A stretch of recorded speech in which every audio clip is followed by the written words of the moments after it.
کہ رسول پاک کے در اقدس پر، اب یہ بات کیمرے میں ریکارڈ بھی ہونے لگی ہے لیکن میں نہیں چاہتا اس کو ریکارڈ، میں نے نا کہ سنا تھا کہ داڑھی کے ساتھ نہ جھاڑو دینا سرکار کی بارگاہ میں، تو میں نے سنا ہوا تھا یہ کوئی عمل تھا، تو میں نے نا وہ آب زمزم شریف جو ہے نا وہ ہاتھ سے اس طرح داڑھی کو لگایا، پھر میرے دل میں آیا کہ یار موقع بھی ہے، دستور بھی ہے، کوئی دیکھ بھی نہیں رہا، کیمرے دیکھیں گے دیکھ، میں قرآن شریف سائڈ پہ کر کے تو اپنی داڑھی سے نا اس کو میں نے ایسے صاف کیا۔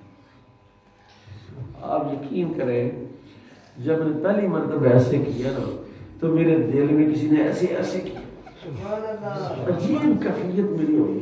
پھر دوسری مرتبہ چس جو آئی، دوسری مرتبہ تو انڈونیشین لوگ تھے میرے ساتھ اور سوڈان کے لوگ تھے بیٹھے ہوئے، پتہ نہیں ان کو کیا مسئلہ ہے، وہ نماز کے بعد میرے ہاتھ چھوٹنے لگے اور پتہ نہیں کیا انہوں نے میرے سے رکھتے شروع کر دیا، تو میں نے کہا یار یہاں نہیں بیٹھنا جی، میں اٹھ کے تو دو صفحے آگے چلا گیا۔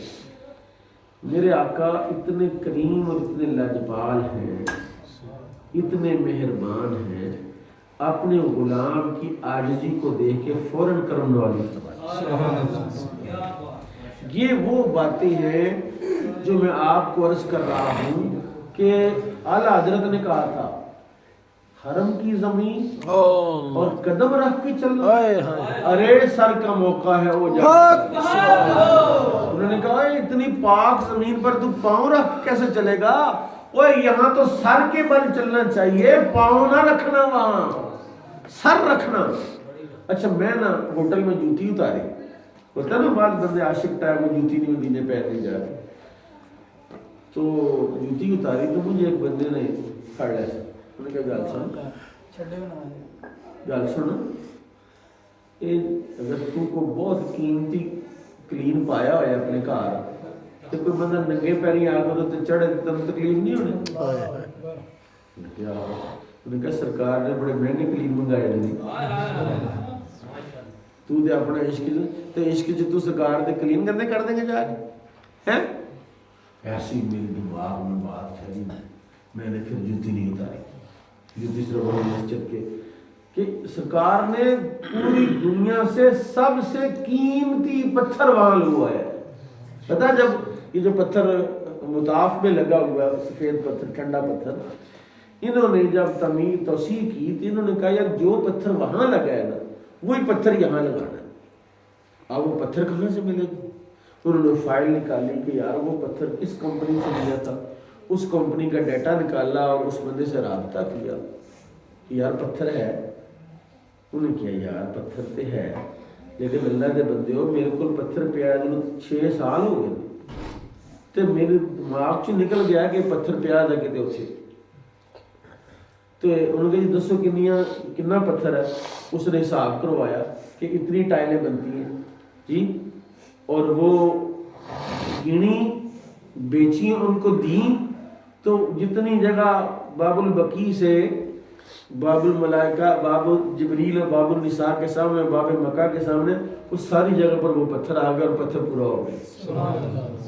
انہوں نے کہا بھائی میں کوئی پیسہ نہیں لینا، انہوں نے کہا سعودی گورنمنٹ کو پیسے منہ مانگو، میں پیسے لینے ہی نہیں، اس لیے کہ یہ پتھر سرکار نے رکھا ہوا تھا، میرے ذہن سے نکل گیا، حالانکہ یہ قیمتی چیزیں میں کہیں بھی بیچ سکتا تھا تو میں بیچ نہیں سکا، میری فائلوں میں ریکارڈ بھی نہیں رہا، آج تو مجھے 5-6 سال کے بعد پتہ چلا کہ یہ پتھر پڑا اور اتنی کوانٹٹی میں پڑا ہوا ہے، لے جاؤ یہ مدینے لگا دو میرے نام، سبحان اللہ۔ تو سرکار نے قیمتی چیزیں، اور پھر اور بات مولانا خادم صاحب کی بات، جب میرے آقا کلین بھی چن کے لگاتے ہیں تو عاشق بھی چن کے، تاجدار ختم نبوت، تاجدار ختم نبوت، لبیک لبیک لبیک یا رسول اللہ، لبیک لبیک لبیک یا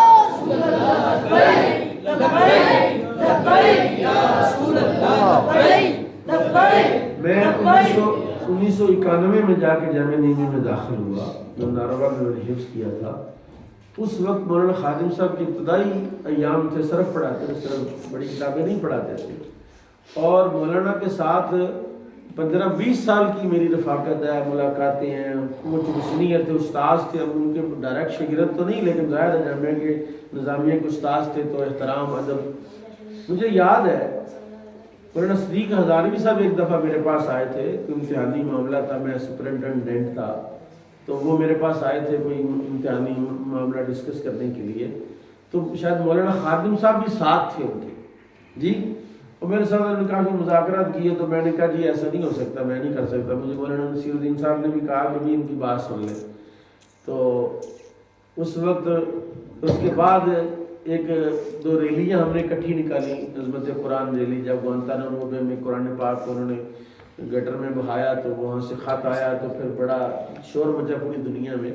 تب بھی 2-4-5 ریلیوں میں مولانا خادم صاحب کے ساتھ اللہ نے، رسول اللہ نے ان کی زندگی کے آخری 4-5 سال جو ہیں وہ قبول کر لیے.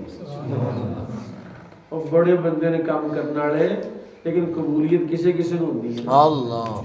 ہر شاید قبول نہیں ہوتی. آپ مسجد میں شاید لکھا ہوگا بالغ الاولاد کمالہ، لکھا ہوگا نا. دنیا کی عاشقوں کی کوئی مسجد آپ کو ایسی نہیں ملے گی جہاں یہ شعر نہیں ہوگا. کیوں؟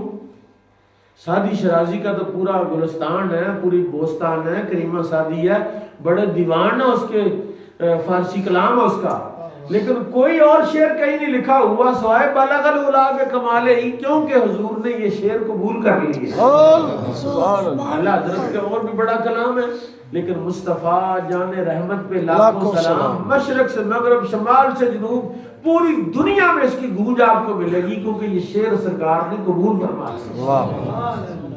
اب امام بصیری کا جو مولا صلی وسلم دائمن، بچوں کو یاد ہے، مجھے بچے اس کا معنی کیا مولا، ان کا جی پتہ نہیں معنی کی ہے، تو عربی ہے، مجھے تو سمجھ نہیں آتی، لیکن بچے بھی پڑھ رہے ہیں، بوڑھے بھی پڑھ رہے ہیں، جوان بھی پڑھ رہے ہیں. وہ کیوں پڑھ رہے ہو؟ کیونکہ حضور نے یہ شعر قبول فرما لیا.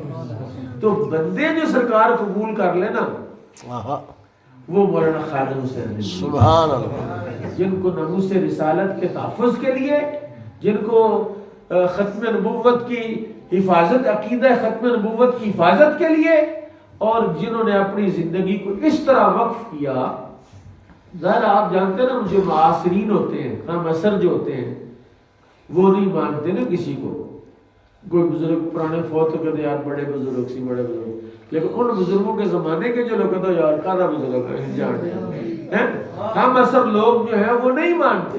لیکن مولانا خادم رضوی وہ ہیں جن کو اللہ نے اپنے معاصرین کے اندر بھی ڈنکے کی چوٹ پر منوایا ہے کہ یہ میرا مرد کلندر ہے جی. انہوں نے بڑی پوری زندگی انہوں نے دربا پڑھایا ہے، صرف پڑھائی ہے، اور صرف میں بڑے وہ ماہر تھے، اور تعلیلات کے، اور بہت زیادہ اس میں ان کی گہرائی تھی، اور قرآن کے بڑے ماہر تھے، اور کلام اقبال کے بڑے ماہر تھے. ایک پروگرام انہوں نے کہا میں 2 ہی چیزوں کا حافظ ہوں، ایک تو قرآن کا حافظ، ایک اقبال کا حافظ. اور جو کلندر لاہوری ہے اقبال، اس کا کلام کسی کسی کو آتا ہے، اور پھر بعض ایسے جن کو آتا ہے لیکن اس کا ترجمہ نہیں پتا، معنی کا نہیں پتا کہ کیا اس میں اقبال نے کہا. اور مولانا خادم رضوی وہ ہیں جن کو اقبال کا کلام بھی آتا تھا اور اقبال کے کلام کا معنی بھی آتا تھا. اور پھر یہ نہیں ہے کہ صرف پاکستان کی حد تک، مشرق سے مغرب، شمال سے جنوب مولانا کے نعرے لگے. اور یہ نعرے صرف انسانوں نے نہیں لگائے، واہ سبحان اللہ، یہ صرف جنات بھی کہتے ہیں. مولانا خادم صاحب خود کہتے ہیں، اور جو لوگ ہمارے سلسلہ عالیہ سیفیہ کے لوگوں نے بہت تحریک لبیک میں اپنی قربانیاں دی ہیں، اور کوئی ایسا دھرنا، کوئی ایسی ریلی، کوئی ایسا موقع نہیں تھا جہاں اس دستاروں والے بندے موجود نہ ہوں جی. اور وہ بتاتے ہیں کہ اللہ کا خاص فضل تھا مولانا خادم حسین رضوی پر، اور اللہ تعالیٰ نے وہ فضل جو ہے وہ ان کی قبر پر بھی نازل فرمایا. حضرت سیدنا ابراہیم خلیل اللہ علیہ السلام کی ایک دعا ہے، وَجْعَلْ لِسَانَ صِدْقٍ فِي الْآخِرِينَ. پڑھو ذرا میرے نام، وجعلنی لسان صدق فی الآخرین. دعا کیا کی اللہ کے نبی نے کہ یا اللہ زندگی میں تو میرا ذکر سارے خیر سے کرتے ہیں، میرے بعد بھی میرا ذکر خیر سے جاری رہے. یہ نبی کی خواہش. کس کی خواہش ہے؟ بندے بڑے بڑے بادشاہ مر جاتے ہیں، کہنا دفعہ کر یار کوئی بادشاہ جی چوڑ ہے. اللہ کے نبی کی خواہش کیا ہے؟ وجعل لسان صدق فی الآخرین. یا اللہ جب میں اس دنیا سے چلا جاؤں قیامت تک میرا ذکر جو ہے وہ خیر سے جاری ہو جائے. آپ کیا پڑھتے ہیں نماز میں؟ اللہم صلی علی محمد وعلی کما صلیت علی. ہر نمازی اپنی نماز میں کما صلیت علی ابراہیم کما بارکت علی ابراہیم وعلی آل ابراہیم، ہر بندے کی زبان پر ابراہیم کا لفظ اللہ نے جاری کر دیا. سبحان اللہ. اور اس دعا کا ایک عکس اور اس کا ایک پرتو اور اس کا ایک معنی مولانا خادم صاحب کو بھی مل گیا کہ جو ہمارے مسلک کے لوگ بھی نہیں تھے، دوسرے مسالک کے لوگ بھی. میں جنازے پر تھا. آپ جانتے ہیں کہ جنازے پر 2 منٹ لیٹ ہو جائے کی کہتے ہیں لوگ چھتی کرو جناب لوگوں نے پرونے نے بھی جانا تسی کی کر دے اور نہیں آتے تو پھر کوئی کر لیں، انتظار کرنا ضروری نہیں. لیکن 7 گھنٹے، اللہ اکبر، 7 گھنٹے جنازہ لیٹ ہوا، بندہ ایک نہیں ہلا، کسی کو کوئی کام نہیں پڑا اور پھر کسی کا وضو بھی نہیں ٹوٹا. کیوں؟ بندے کہتے ہیں جنازہ دے کرانے کی ڈرامہ کرنے چلو چلی، کوئی نہیں گیا. اور پھر صرف اہل سنت و جماعت حنفی بریلوی نہیں تھے وہاں کہ صرف ہمارے مسلک کے لوگ ہی تھے وہاں اہل حدیث بھی تھے، وہاں شیعہ بھی تھے، وہاں دیوبندی بھی تھے. اور پاکستان کی تاریخ کا بڑا جنازہ ہے. اور اگر انڈیا اپنی باؤنڈری کھول دیتا، اگر انڈیا ہندوستان کے مسلمانوں کو بھی آنے کی اجازت دیتا جنازے پر واقعہ کے ذریعے، گنڈا سنگھ کے ذریعے، تو دنیا سنبھالی نہ جاتی. اچھا مجھے یہ بتاؤ کہ کس کس بندے کو مولانا خادم سے محبت ہے؟ اچھا مولانا خادم کے پاس شے کیا تھی؟ ایک ہاتھ میں قرآن تھا، دوسرے ہاتھ میں حدیث تھی. اچھا صرف میری محبت ہی، جس طرح آپ کو رسول اللہ سے محبت ہے لیکن حضور کے دین کا کوئی پتہ نہیں. چاہت تو یہ ہے کہ اگر مولانا سے محبت ہے تو آپ بھی مولانا کی طرح حافظ بنیں اور بچوں کو حافظ بنائیں، اور ایک ایک بچہ مولانا خادم کے نام کا ایک اللہ کا دین کا قرآن کا حافظ بنا دے، عالم بنا دے. پیسے بھی تھوڑے، فیس بھی نہیں، اور چرچا بھی زیادہ اور فائدہ بھی زیادہ. یعنی دین کے علم میں ابھی ایک بچے سے میں پوچھ رہا تھا، یہ علیم صاحب ہے، ان سے پوچھ رہا تھا، کہتا ہے فرسٹ ایئر میں پڑھتا ہوں، 13 سال ہو گئے پڑھتے ہوئے. یہ جو نظام تعلیم ہے نا، یہ جو ہمیں دیا گیا کالج یونیورسٹی کا نظام تعلیم، یہ وقت ضائع کیا جا رہا لوگوں کا. ڈگری پوری حاصل کر لی، لاکھوں روپیہ لگایا اور بعد میں نوکری نہیں مل رہی. نوکری مل گئی کہتے یار صحیح نوکری نہیں ملی، نہ پڑھے نہ خرچہ کیتا، بچے دے بچی دے تنخواہ کوئی بھی نہیں. اور صرف ایک علم ہے،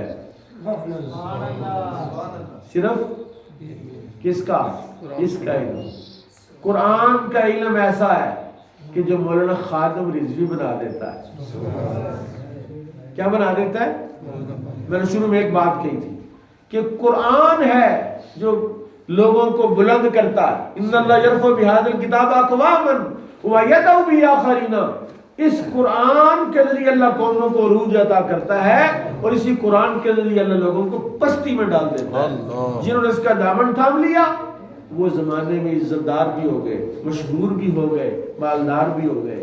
اور جنہوں نے کبھی اس کو کھول کے پڑھا بھی نہیں. میرا یقین ہے، میں اکثر یہ گلہ کرتا ہوں کہ ہر مسجد کی الماری میں جہاں قرآن پڑے ہوئے ہیں وہاں نیچے والے قرآن کے نسخے نکالو تو وہاں کیڑا لگا ہوا ہے، سیوک لگی ہوئی ہے جی، کھا گیا، وہ سیلاب سے وہ جڑ گئے ہوئے ہیں. اور ویسے سارے بڑے پکے مسلمان ہونے کے نہیں جی نہیں ایسے مزہ تو تب ہے کہ جب مسجد میں آئیں فجر میں، ظہر میں، عصر میں، مغرب میں، تو سارے نمازی ایک ایک نسخہ قرآن کا لے کے بیٹھ جائیں تو بندے انتظار میں بیٹھے، یار دیں ذرا قرآن شریف میں بھی تھوڑا جہا پڑھ لوں ہے۔ کیڑا کیڑا بندہ جڑا ارادہ کرتا جی انشاءاللہ میں ہر نماز کے کوئی قدر رکوع پڑھ کے جمع کروں، ہاتھ تاں کر لو، کچھ نہیں ہوتا، تھوڑے ہاتھ مفارے نہیں ہو چلے، دیکھ لیو مسیطے پہ کے وعدہ کر ہر نماز پڑھو۔ میں ایک اور بات بتاؤں، وہ نسیم حسن شاہ ایک چیف جسٹس ہوا پاکستان تاریخ کا، اس کا انٹرویو میں نے پڑھا جب میں جامعہ میں پڑھتا تھا۔ اس نے کہا کہ میری زندگی کا کوئی ایک دن بھی ایسا نہیں گزرا جب سے میں نے ہوش سنبھالا ہے کہ میں نے قرآن کی تلاوت نہ کی۔ اس نے پوچھا پھر آپ کو فائدہ کیا ہوا؟ اس نے کہا میں نے جب سے ہوش سنبھالا میں کبھی تنگ دست نہیں رہا قرآن کی تلاوت۔ مولانا حضرت سیدنا فاروق اعظم کی خدمت میں ایک بندہ آتا تھا مانگنے کے لیے، تو روز ہی آ جانا، دوسرے تیسرے جو اللہ کے نام پہ کچھ دو اللہ۔ آپ نے فرمایا تم روز مانگنا، جاؤ قرآن پڑھو جا۔ وہ چلا گیا، پھر وہ 6 مہینے سال گزر گیا، بندہ نظر نہیں آیا، نہ مانگنے کے لیے آیا نہ کہیں نظر آیا۔ پھر کہیں سرے آئے 2-3 سال کے بعد وہ بندہ نظر، اس نے کہا تم کدھر چلا گیا تھا؟ تو اس کے بعد آیا نہیں۔ اس نے کہا آپ نے خود ہی تو کرا، جا قرآن پڑھ جا کے۔ اس نے کہا پھر قرآن نے مجھے آپ کے دروازے سے میں نے قرآن پڑھا تو مجھے پھر قرآن نے کسی اور کی محتاجی رہنا ہی نہیں دی۔ قرآن پڑھنے سے میں نے اپنی تقریر میں، آپ شاید علم نہیں ہے، میری ویڈیو نکال کے دیکھیں، میں نے بہت آیتیں قرآن کی پڑھی۔ اور درس کا حق بھی یہ ہے، خطیب کی ذمہ داری بھی یہ ہے کہ اپنی واعظ میں تقریر میں سب سے زیادہ قرآن پڑھے، سب سے زیادہ کیا پڑھے؟ قرآن پڑھے۔ میں نے تلاوت کی، میں نے بیان کے دوران بڑی آیتیں پڑھی، بہت زیادہ آیتیں پڑھی، غیر محسوس طریقے سے آپ نے توجہ نہیں فرمائی، مجھے وہ قرآن پڑھنے کا ثواب ملا، آپ کو قرآن سننے کا ثواب ملا۔ اس لیے کوشش کریں، کوئی بندہ ہے خوش نصیب یہاں جو کہے جی میں اپنا ایک بچہ قرآن دین کو دیتا ہوں، حافظ بناؤں گا، عالم بناؤں گا، تو پترا ہی پتر نہیں ہونا ہو رہے تو پترا دے ہو رہے، ایک بچہ آپ دین کو۔ میرے مجھ سے جب اعلان کرواتے تو چھوٹے چھوٹے بچے بھی ہاتھ کھڑے کرتے ہیں، کیوں بھی ان کی شادی کرنی ہے، ان کی بھی تو اولادیں ہونی ہیں نا، یہ کوئی بانجھ تو نہیں ہے نا کوئی کہ بھئی یہ کی شادی نہیں۔ اس لیے اپنے بچوں کو آپ خود قرآن کے عالم بن جائیں۔ اور یہ نسخہ میں بتا رہا ہوں آپ کو، ایسا نسخہ بتا رہا ہوں، اور سب سے زیادہ ضرورت تو آپ کو پیسے کی ہے نا، ہے امریکہ بھی پیسے کے لیے، کینیڈا بھی پیسے کے لیے، یونان بھی پیسے کے لیے، اور پیسوں کی چابی تو مسجد میں پڑی ہوئی ہے، پیسوں کی چابی تو۔ آخری بات کرتا ہوں، ایک جوہری تھا، اس کے پاس ایک ہیرا تھا، ہیرا، تو چور کو پتا چلا کہ یہ بندے کے پاس ہیرا ہے، اس نے کہا ہیرا تو لاکھوں میں ہے، تو اس بندے سے ہیرا چراتے ہیں۔ اس نے کہا جوہری صاحب کتنے چلے؟ انہوں نے کہا جی میں کوئٹہ چلے۔ انہوں نے کہا جی میں بھی کوئٹہ جانا، کٹھے چلیے، چل پڑے۔ رستے میں جب رات ہوئی تو جوہری نے کہا یار دیکھو رات ہے، جنگل بیابان ہے، سفر ہے، آدھی رات تو سو جا، آدھی رات میں سو جاتا، تو پہرا دینا، میں سوؤں گا، میں پہرا دوں گا، تو سو جانا۔ اس نے کہا میرا تو کام بن گیا۔ اس نے کہا جوہری صاحب پہلے آپ سو جائیں آدھی رات، آخری آدھی رات میں جاگوں گا، میں مطلب پہلے میں سوتا ہوں پھر آپ نے سونا۔ اس کا خیال تھا کہ آدھی رات کو ہیرا نکالوں گا، یہ سو جائے گا تو میں نکل جاؤں۔ آدھی رات ہوئی، اس نے جوہری کو اٹھا جی بھاج میری باری، اٹھا۔ جوہری جو ہے وہ سو گیا، اب چور کی باری تھی جاگنے کی۔ چور نے اس کی جیبیں چیک کی، ادھر ادھر، گٹھری کھولی، ہیرا نہیں ملے۔ اس نے کہا یار اگلی رات آئی، پھر ہیرا ڈھونڈتا رہا، اگلی رات آئی، 40 راتیں جو ہے اس کے ساتھ رہا، ہیرا نہیں ملا۔ جب منزل پر پہنچا، اس نے کہا، وہ اندر جانے لگا اپنے گھر میں، یار گل سے میں کوئی مسافر نہیں، میں چور ہوں، تیرے کو ہیرا ہے؟ کہا ہاں ہیرا ہے۔ میں کہا چوری کرنا تو ہیرا رکھنا کتنے؟ اس نے کہا کہیں بھی نہیں رکھتا۔ جب میں سونے لگتا تھا تو ہیرا تیری جیب میں ڈال دیتا. اللہ اکبر. تو میری تو ساری تلاشی لیتا تھا, اپنی جیب چیک نہیں کی. اللہ نہیں سمجھے آپ بات؟ اللہ اللہ. چور سے کہا کہ بھئی تم میرے کپڑے تو چیک کرتا تھا, تو میں ہیرا تجھے اٹھانے سے پہلے تیری جیب میں ڈال دیتا تھا, میری گٹھریاں چیک کرتا, اپنی جیب نہیں چیک کی. یہی بات ہے کہ ہیرا آپ کے پاس موجود ہے. آپ ہیرا ڈھونڈ رہے ہیں جا کے کینیڈا اور امریکہ اور یونان میں جا کے, اور ہیرا قرآن ہے. یہ قرآن ہے جو آپ کو دنیا کی ہر نعمت عطا فرمائے گا, ہر دولت دے, عزت بھی دے گا, شہرت بھی دے گا, مال بھی دے گا, جیسے مولانا خادم رضوی کو دیا. مولانا کے پاس کیا تھا؟ ابھی علامہ بلال صاحب فرما رہے تھے نا, ان کے پاس کیا تھا؟ وہ قرآن کے حافظ تھے, اور ہر رمضان وہ قرآن کی کا مسلح سناتے تھے. اور وہ فرماتے, تقریباً انہوں نے کہا کہ میں 2 رکعتوں میں, کتنے رکعتوں میں؟ 2 رکعتوں میں میں قرآن ختم کر لیتا ہوں. 2 رکعت, اگر ایک رکعت میں کھڑا ہو کے سارا قرآن پڑھ لیتا جی. اس لیے آپ کا جب یہ حال ہو جائے گا تو پھر آپ کو دنیا جانے گی. میں آپ کو بتاؤں, دیکھو میں مذاق نہیں کر رہا. دیکھو نا, میں میرا پنڈ کا نہیں پتا آپ کو, میں شہر میں رہتا ہوں, گاؤں میں رہتا ہوں, دور دراز میرا گاؤں ہے, کوئی جانتا نہیں گاؤں کا نام, لیکن قرآن کی برکت سے میں شہر داروال کا مفتی ہوں, عالم ہوں. کس وجہ سے؟ کہ قرآن کی وجہ سے مجھے اللہ نے عزت دی ہے. ابھی میں نے آپ کے ساتھ میرا خیال ہے کوئی گھنٹہ ہو ہی گیا ہوگا بات کرتے ہوئے آپ سے, ہے, اور ابھی بھی میں آپ کے چہروں میں تشنگی اور طلب محسوس کر رہا ہوں کہ آپ بات کرتے رہیں. میں تو ساری رات قرآن بیان کروں تو آپ کا راضی نہیں ہوگا, کیونکہ قرآن شے ہی ایسی ہے. میں نے آج قصداً کوئی تفسیری بیان شروع نہیں کیا. میں کوئی تفسیری بیان شروع کرتا, کوئی آیت پڑھتا, پھر اس کی تفسیر بیان کرتا تو پھر آپ کو چس آتی. لیکن بہرحال چلو پہلا موقع ہے, میں آپ کو معاف کر دیتا ہوں. انشاءاللہ پھر کبھی اگر موقع ملا تو قرآن کی کسی آیت پر بات کریں گے, اور پھر بتائیں گے کہ قرآن کیا چیز ہے, قرآن کیا دیتا ہے, قرآن کے اندر کتنے خزانے ہیں. اللہ تعالیٰ